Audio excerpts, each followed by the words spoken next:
중간 선거를 19일 남겨두고 민주당과 공화당의 격차가 더 커지고 있습니다. 뉴저지 팰리세이드 파크에서 교육위원에 출마하는 한인 후보들이 후원의 밤 행사를 통해 지지를 당부했습니다. 버겐 카운티 셰리프에 도전하는 로버트 쿠글러 후보는 그동안 한인들과 함께해온 자신을 소개하고 한인들의 지지를 당부하고 있습니다.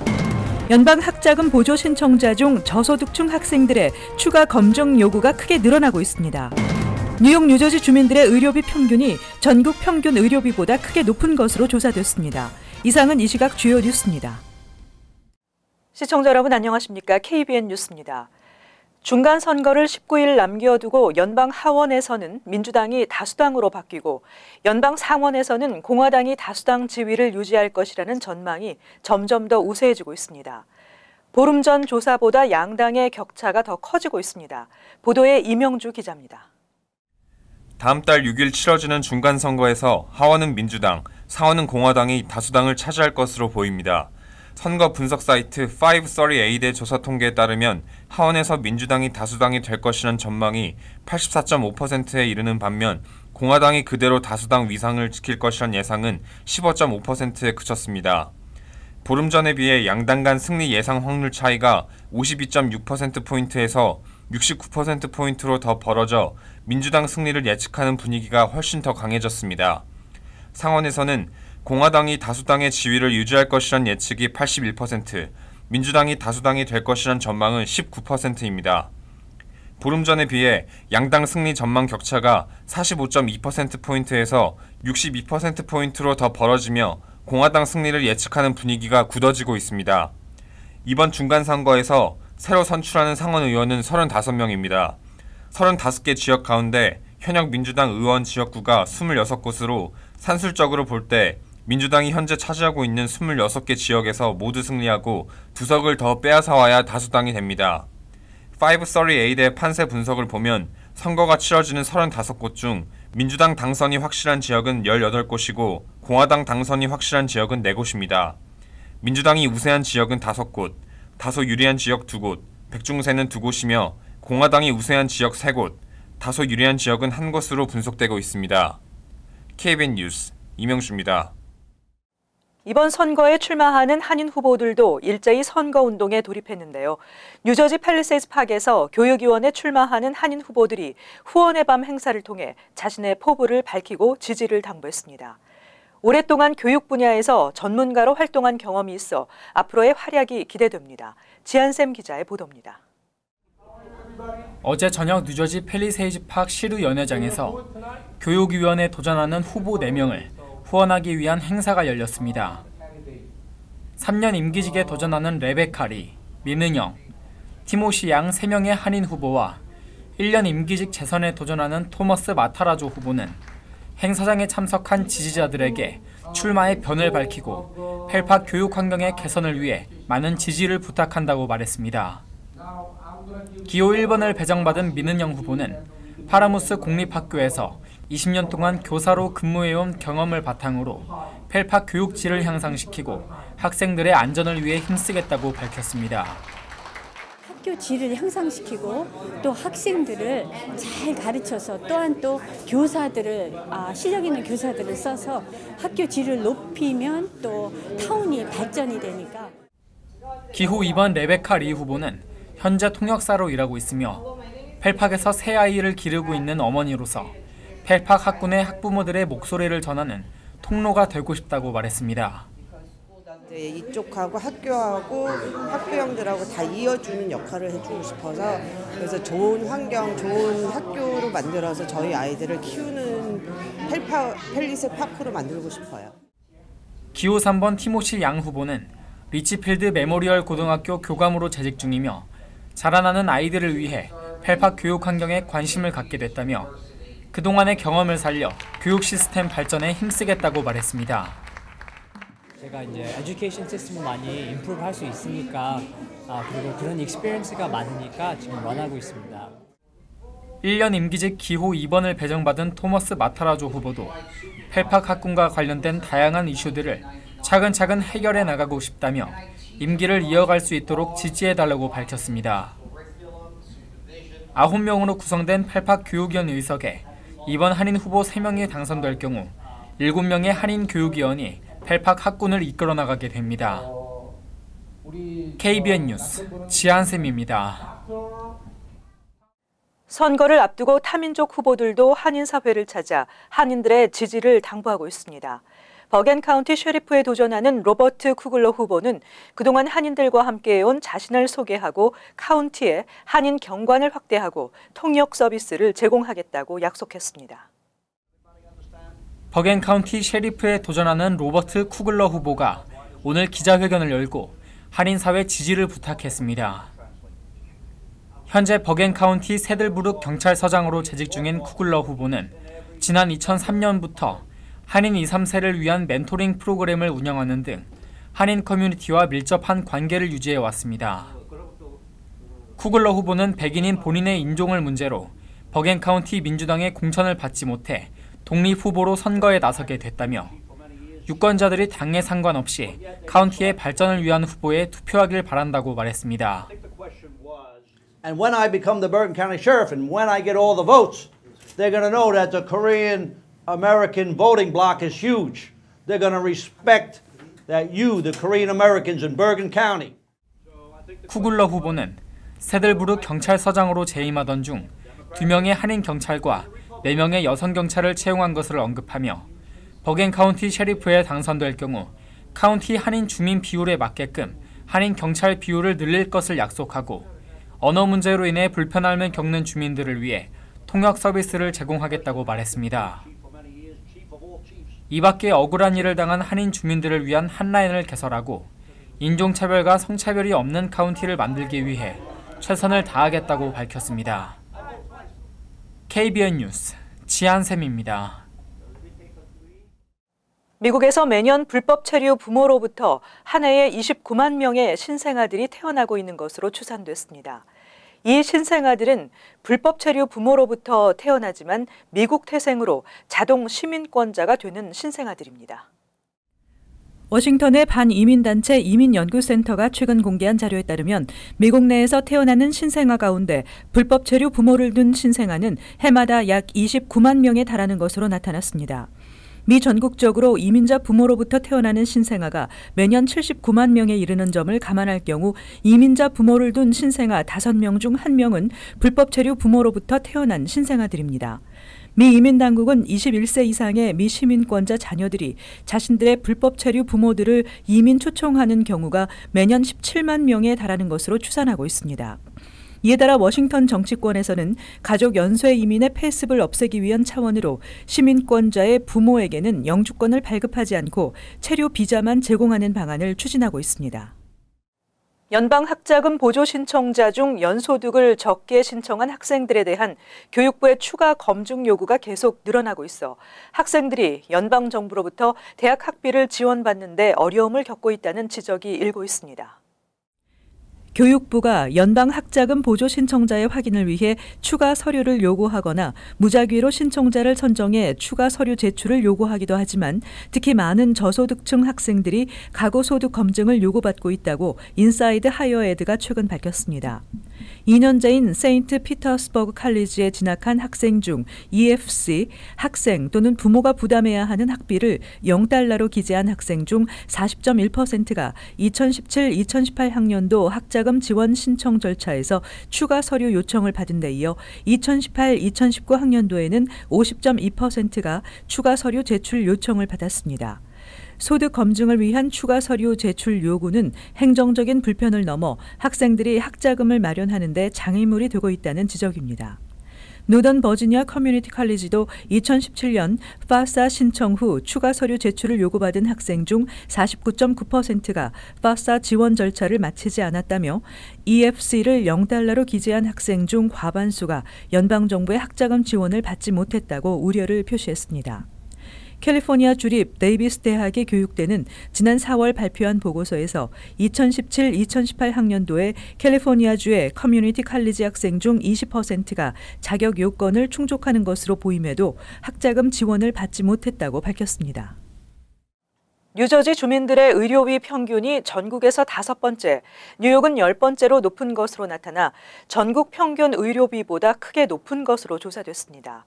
이 같은 의료비 부담 증가 요인은 약값 비용 상승 때문인 것으로 나타났습니다. 헬스케어 비용 연구소의 2016년 1인당 연간 의료비 보고서에 따르면 뉴저지의 1인당 연간 의료비 평균은 6,193달러로 전국에서 5번째로 높았습니다. 뉴욕의 1인당 연간 의료비 평균은 5,921달러로 전국에서 10번째로 높은 것으로 나타났습니다. 뉴욕과 뉴저지 주민들은 전국 평균이 5,407달러인 점을 감안할 때 상대적으로 더 많은 의료비 부담에 시달리고 있습니다. 평균 의료비 상승폭도 지난 2012년부터 2016년까지 뉴저지 1인당 연간 18% 상승해 전국 평균인 15%보다 더 높았습니다. 이 같은 의료비 부담 증가 요인은 약값 비용 상승 때문인 것으로 나타났습니다. 지난 2012년부터 2016년까지 뉴저지의 1인당 연간 평균 처방약 구입 비용은 27%나 증가했고 통원 치료 비용도 19%, 입원비는 12% 증가한 것으로 조사됐습니다. 한편 전국에서 2016년 연간 의료비용 평균이 가장 높은 주는 7,834달러를 기록한 알래스카였으며 이어 와이오밍, 뉴햄프셔, 웨스트버지니아 등의 순이며 반면 의료비 부담이 낮은 주는 4,415달러를 기록한 유타로 조사됐습니다. 이번 달 초 스태튼 아일랜드의 한 버스 정류장 지붕이 부식된 조임쇠로 인해 붕괴되는 사고가 발생한 데 따라 뉴욕시 버스 정류장 긴급 점검이 실시됩니다. 버스 정류장 관리를 맡은 업체 JC 디콕스는 15일부터 뉴욕시 버스 긴급 점검에 착수했으며 이번 주말까지 3분의 1 이상의 버스 정류장이 폐쇄된다고 밝혔습니다. JC 디콕스에 따르면 현재 진행 중인 점검은 최근 디자인이 아닌 예전 모델의 버스 정류장으로 시 전체 3,500여 개의 버스 정류장 중 2,500여 개에 달하는 것으로 알려졌습니다. 지금까지 1,000여 개를 점검한 결과 3%인 30여 개의 정류장에서 문제를 발견해 수리를 마쳤습니다. 뉴욕시 교통국 엘레나 모랄레스 대변인은 안전한 버스 정류장을 위해 관리 책임을 물을 것이며 최대한 빨리 점검과 보수를 마치겠다고 밝히고 앞으로 지속적으로 버스 정류장의 안전성에 대한 점검을 해가기로 관리업체와 합의했다고 전했습니다. 현재 폐쇄된 정류장에는 정류장 안에 서 있지 말라는 경고문과 함께 노란색 테이프로 출입을 통제하고 있습니다. 뉴욕 일원에서 한인 3명을 포함한 일당 6명이 성매매업소를 상대로 한 사채업을 통해 자금 세탁을 한 혐의로 체포됐습니다. 검찰은 200만 달러 상당의 자금 세탁 증거를 포착했습니다. 연방검찰 뉴욕 남부지검은 뉴욕 일대의 성매매 업소를 상대로 사채업을 해오던 한인 김광규 씨와 아내 한현경 씨, 이홍래 씨를 포함해 총 6명을 자금 세탁 공모 혐의로 체포했습니다. 이들의 각 혐의가 유죄로 인정되면 각각 최대 20년의 징역형을 선고받을 수 있습니다. 소장에 따르면 3사람은 맨하탄에서 운영되고 있는 다수의 성매매 업소 직원과 업주에게 돈을 빌려주고 이자를 챙겼으며 제때 완납하지 못하는 이들에게는 본인이 운영하는 계에 들 것과 성매매를 강요해왔습니다. 이들은 2013년부터 최근까지 개인 계좌와 운영하고 있는 업체의 계좌를 통해 200만 달러 이상 자금 세탁을 위해 주고받은 증거를 포착했다고 밝혔습니다. 검찰은 이들이 2013년부터 최근까지 개인 계좌와 운영하고 있는 업체의 계좌를 통해 총 200만 달러 이상 자금 세탁을 위해 주고받은 증거를 포착했다고 밝혔습니다. 검찰에 따르면 한 씨는 맨하탄 14스트리트과 29스트리트 두 곳에서 성매매 업소를 운영해온 것으로 확인됐습니다. 스콧 스트링거 뉴욕시 감사원장과 지역 정치인 그리고 한인사회 관계자들과 함께 롱아일랜드 레일로드와 메트로노스 레일로드 등 통근 열차 요금 인하를 주장했습니다. 이들 열차가 높은 요금으로 인해 효율성이 떨어지고 있다는 지적입니다. 스트링거 감사원장이 어제 기자회견을 열고 롱아일랜드 레일로드와 메트로 놀스 통근 열차 요금을 메트로카드 수준으로 낮춰 퀸즈, 브루클린, 브롱스 주민들의 대중교통 접근성을 확대해야 한다고 강조했습니다.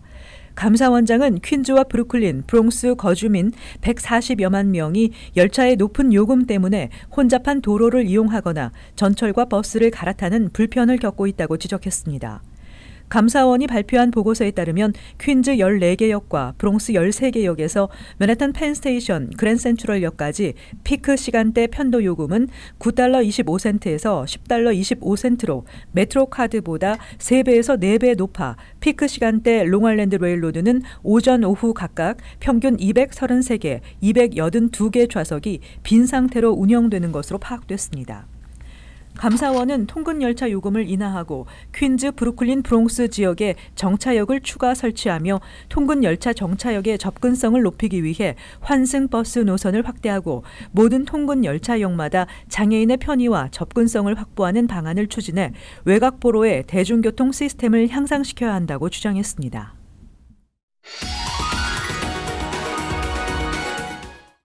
이어서 LA 지역 한인사회 소식입니다. 다민족 화합을 위한 휠체어 농구대회가 성황리에 막을 내렸습니다. 비영리단체 월드 스페셜 연맹은 사우스 LA 지역에서 장애인들에게 운동할 기회를 제공하고 다민족 간의 화합을 다지기 위한 제7회 휠체어 농구대회를 개최했습니다. 흑인들과 남미들과 장애인들과 함께 어울리는 다민족 문화가 함께 어울려져서 한국 갈등을 해소하는 데 큰 힘이 된다고 생각하고 있습니다. 특히 이날 행사는 4.29 폭동이 시작됐던 사우스 LA 중심에서 열려 행사의 의미를 더했으며 특별 이벤트로 올림픽과 사우스 이스트 등 4개 경찰서의 경찰관들이 참여해 휠체어 친선 농구 경기도 진행됐습니다. 한편 월드 스페셜 연맹은 한흑 갈등 해소를 위해 사우스 LA 지역에서 흑인들을 대상으로 마약, 알코올 중독 치료와 직업 알선 등 다양한 봉사활동을 진행하고 있는 것으로 알려졌습니다.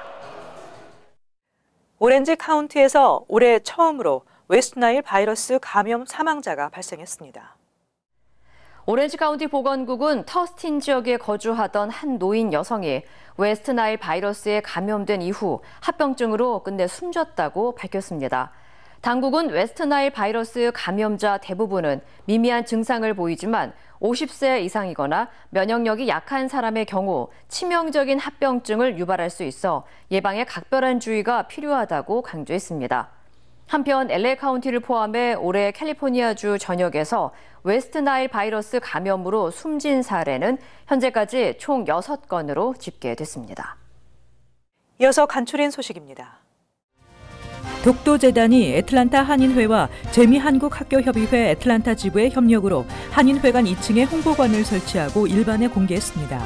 독도재단의 미국 내 홍보관 설치는 2016년 LA에 이어 두 번째입니다. 독도 홍보관은 동해의 아름다운 섬 독도를 주제로 독도의 자연환경, 역사 속에 살아있는 독도를 입체적으로 표현한 포토존, 영어와 한국어로 만들어진 홍보 영상 등으로 구성됐습니다. 어제 오전 락클랜드 카운티의 나누엣 고등학교에 폭발물이 설치됐다는 위협이 전달돼 전교생이 긴급 대피하는 소동이 벌어졌습니다. 그러나 경찰의 폭발물 수색 결과 위협이 허위라고 최종 결론 내리고 학생들을 교실로 복귀시켰습니다. 15일 오후에도 뉴저지 가필드 고등학교에 폭발물이 설치됐다는 위협이 전해져 휴교하고 폭발물 수색을 진행한 결과 이곳에서도 폭발물은 발견되지 않았습니다. 뉴저지주 변호사 시험위원회가 어제 발표한 2018년 7월 시험 합격자 명단에 따르면 한인 합격자 수가 10명으로 지난 16년 내 최저치를 기록했습니다. 가장 많은 한인 변호사를 배출한 2008년 122명과는 무려 10배 넘게 차이가 나는 수치입니다. 뉴저지주 한인 변호사 배출이 크게 줄어들고 있는 것은 뉴저지주가 지난해 2월 시험부터 전국 통합형 변호사 시험제도 UBE를 도입해 시행에 들어갔기 때문으로 풀이됩니다. 빌 드블라지오 뉴욕시장의 부인 셜레인 맥클레이가 잦은 출장으로 세금을 낭비하고 있다는 비난이 일고 있습니다. 뉴욕포스트에 따르면 맥클레이 부인이 드블라지오 시장이 당선된 후 처음 16개월 동안은 출장을 다니지 않았지만 2015년 5월 이후 최소 30차례 이상 출장을 다녀왔다며 뉴욕 시민의 세금 수만 달러가 사용되고 있다고 지적했습니다. 다음은 시사 컬럼이 이어집니다.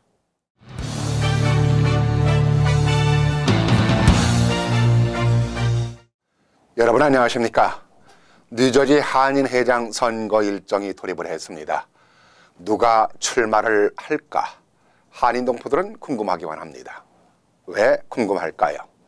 바람이 크기 때문입니다. 바람이라 하면은 한인회에 대한 관심일 수도 있겠고 그동안 실망이 컸기 때문에 이번에는 잘했으면 하는 기대감입니다.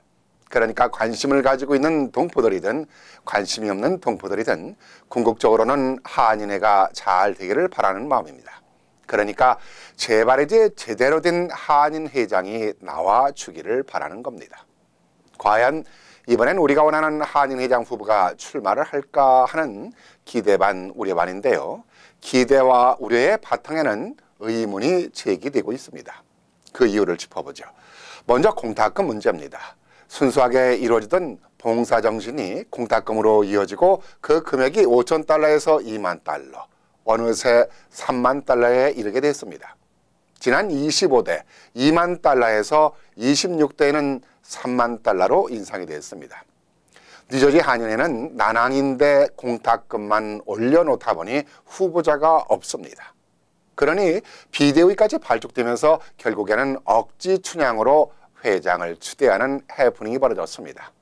당시에 3만 달러라는 공탁금 때문이었는지 아니면 정말로 후보자가 없어서 그랬는지 정확히 말할 수는 없지만 27대, 28대 계속해서 후보자가 없어서 또 비대위가 구성되고 또다시 억지 춘향이가 계속 회장으로 추대되는 것을 보면은 공탁금 부담이 크게 영향을 받았음을 부인할 수 없는 얘기입니다.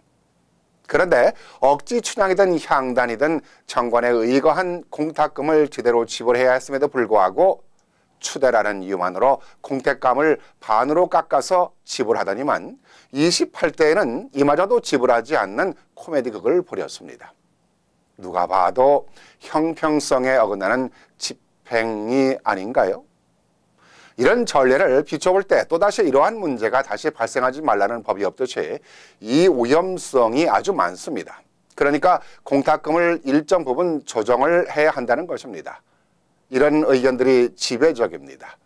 그런데 뉴저지 한인회 집행부만 이런 위험을 감지하지 못하고 있습니다. 이런 분위기다 보니 또 해프닝이 벌어질 예고편이 되고 있다는 지적이기도 합니다.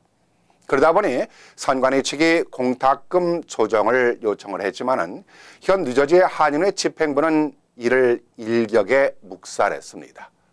그동안 수년간에 걸쳐 문제를 겪었는데도 불구하고 뉴저지 한인회의 현실을 전혀 직시하지 못하고 있는 관행이라든가 또는 속내를 알 수가 없습니다. 남이 하니까 예전에 그렇게 했으니까 그저 관행과 틀에만 박혀서 가는 일은 안 될 일입니다. 오죽하면은 선관위가 결성되자마자 선관위원들이 후보자들을 찾아 나서야 하는 일도 선관위가 할 일이라고 하겠습니까? 한 번의 실수는 변화와 발전을 위한 일이라고 격려를 받을 수 있겠지만은 계속해서 실수를 반복한다면은 동포들에게 큰 죄를 짓는 일이 됩니다. 뉴저지 한인회장 선출은 동포사회 지도자를 선출하는 일이기도 하고 우리의 미래에 중요한 일이기도 합니다.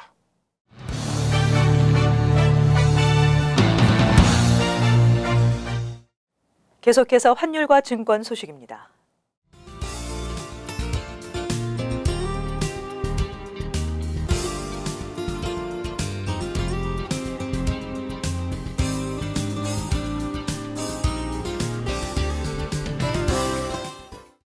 끝으로 날씨 전해드립니다. 목요일 대체로 맑고 싸늘한 날씨 예상됩니다. 낮 최고 기온은 49도, 섭씨 영상 9도, 밤 최저 기온은 37도, 섭씨 영상 3도. 금요일 대체로 맑겠습니다. 토요일 대체로 흐리고 곳에 따라 비가 내리겠습니다. 이상으로 KBN 뉴스를 마칩니다. 시청해주신 여러분 고맙습니다.